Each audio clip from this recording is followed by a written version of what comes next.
Hello, all the CA Foundation aspirants. I am Shulo, and as you might have seen from the thumbnail of this video, today's video is going to be about the 1.5 day strategy for accounts and law. As I have mentioned in my previous videos, that the 1.5 days before the exam are the most important of your entire preparation time. आपने कितनी preparation की ये matter नहीं करता है, पर आप वो 1.5 डेज में कितना रिवाइज करके जाते हो एग्ज़ाम देने के लिए, वो ज़्यादा मैटर करता है. And hence I am going to share the 1.5 day strategy for law and accounts. तो सबसे पहले मैं law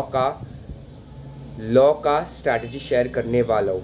and even if you are not a September 24 aspirant, this video is an evergreen video. इसका ये मतलब है कि आपका अटेम्प्ट चाहे कौन से भी साल में हो, कौन से भी महीने में हो, this is equally valid for you also. So चाहे आपका अटेम्प्ट जैन 25 में हो या जून 25 में हो, आप भी ये वीडियो देख सकते हो. So let's start the law 1.5 day strategy. So आपका अकाउंट्स का पेपर होगा 13 सितंबर को 2 से 5 बजे तक. 5 बजे पेपर ख़त्म हो जाएगा. नाउ आई एम अज्यूमिंग कि आप 5:30 या 6 बजे को घर वापस आ जाओगे and you will take a break for like 1 or 2 hours. Maybe you might take a small nap. So आपको वापस पढ़ने के लिए बैठना है एटलीस्ट बाय 7 और max to max by 8 PM. And now I'm going to tell you the sequence of the chapters, what you should do and how much time you would have to allocate to it. By the way, this would also be there down in the description, so make sure that you check it out और आप भी ये time system follow कीजिएगा. सो जो आपको पहला chapter करना है on 13 September after 7 o'clock, that is negotiable instruments act, और इसके लिए आपके पास 1.5 to 2 hours है. Then after this you have to do the Indian Partnership Act, all the 3 units, and for this you have 2.5 to 3 hours. So अगर आप देखें, आप 13 सितंबर को अगर मैं मैक्सिमम भी पकड़ूँ, आप सिर्फ 5 hours पढ़ रहे हैं and that is sufficient because आपका ब्रेन थक गया होगा अकाउंट्स का एग्ज़ाम देने के बाद. Then now you go to sleep and next morning you should try to get up at least by 6 o'clock. 6 to 7 o'clock, this is the ideal time. इससे 7 बजे से लेट मत उठना. उठने के बाद आपको इंडियन कॉन्ट्रैक्ट एक्ट का यूनिट नंबर 7, 8 and 9 करना है. What is 7, 8, 9? Contract of indemnity and guarantee, bailment and pledge और एजेंसी. और इसके लिए आपके पास 3 to 4 hours है. इसके बाद आपको सोगा करना है, कंप्लीट सोगा unit 1 to unit 4. For this also I have given you all 3 to 4 hours of your time. After this you take an easy chapter because you have done 2 big blocks of study.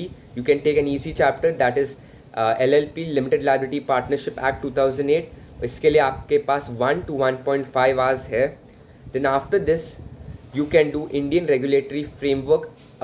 Again I am saying this chapter is optional.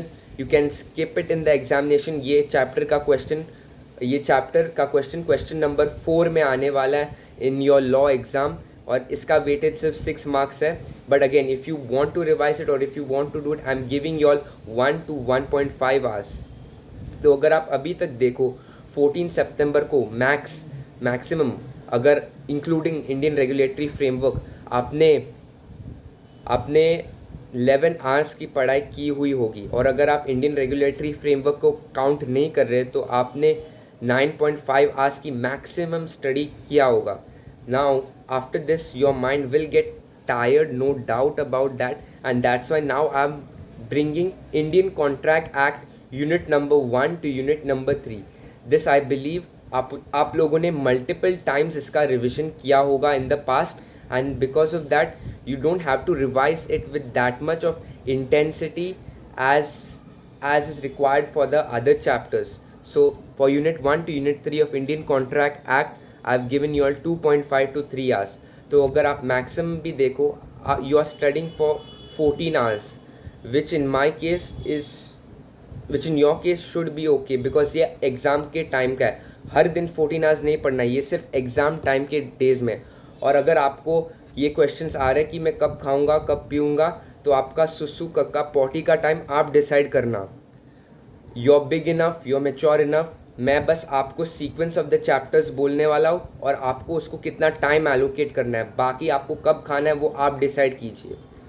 Then this is the end of 14 सितंबर। आपका paper होगा 15 सितंबर को। 15 सितंबर again आपको सुबह 6 से 7 बजे के बीच में उठना है और यूनिट नंबर 4 to 6 करना है of Indian Contract Act. For this you have 2 to 2.5 hours, and then in the end you have to do Companies Act for 1.5 to 2 hours. और उसके बाद अगर आप कर सकते हैं तो क्वेश्चन प्रैक्टिस प्लीज़ कीजिएगा, एटलीस्ट 5 क्वेश्चंस, एंड उसके लिए भी I have given you all 2 hours.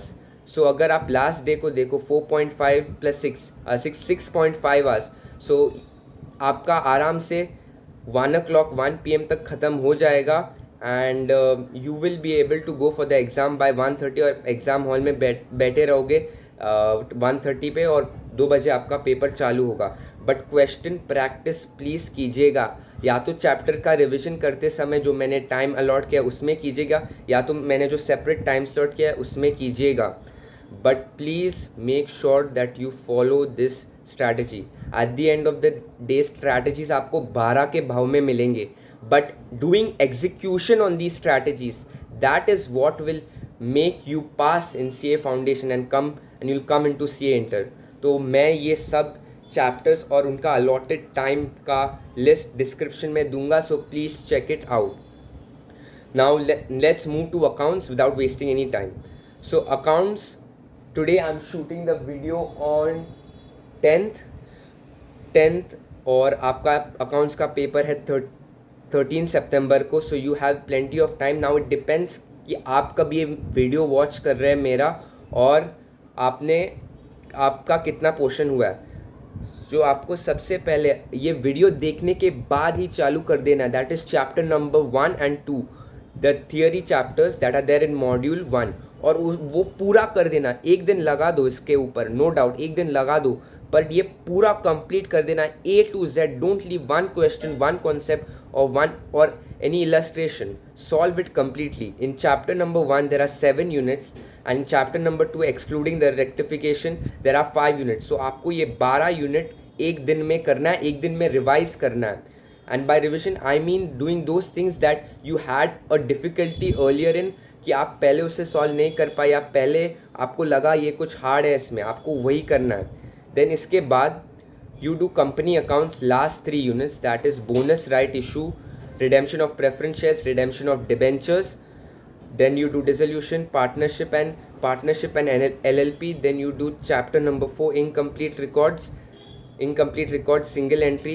After this, now you have done a majority of the hard chapters.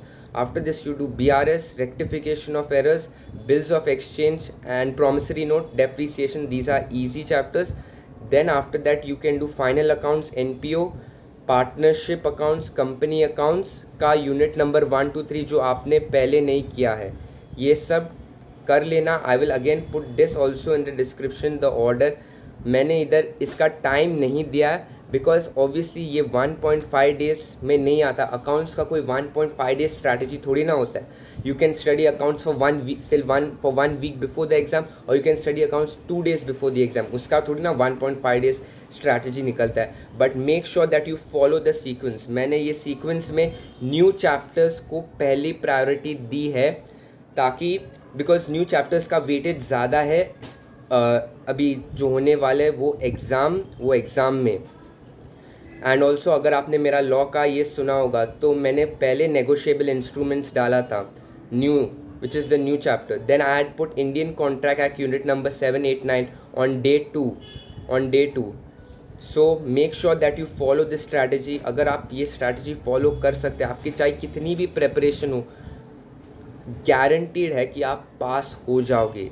So if you have not yet subscribed to my channel, please do subscribe to this channel, like this video, share this video among your friends. Again, as I said, this is not only for September students. अगर आपका जनवरी में attempt है तो भी आप ये video देख सकते हो, या फिर जून में अटेम्प्ट है तो भी आप ये वीडियो देख सकते हो, because the chapters are still the same and the pattern of the exam paper, examination pattern is also the same. Thank you.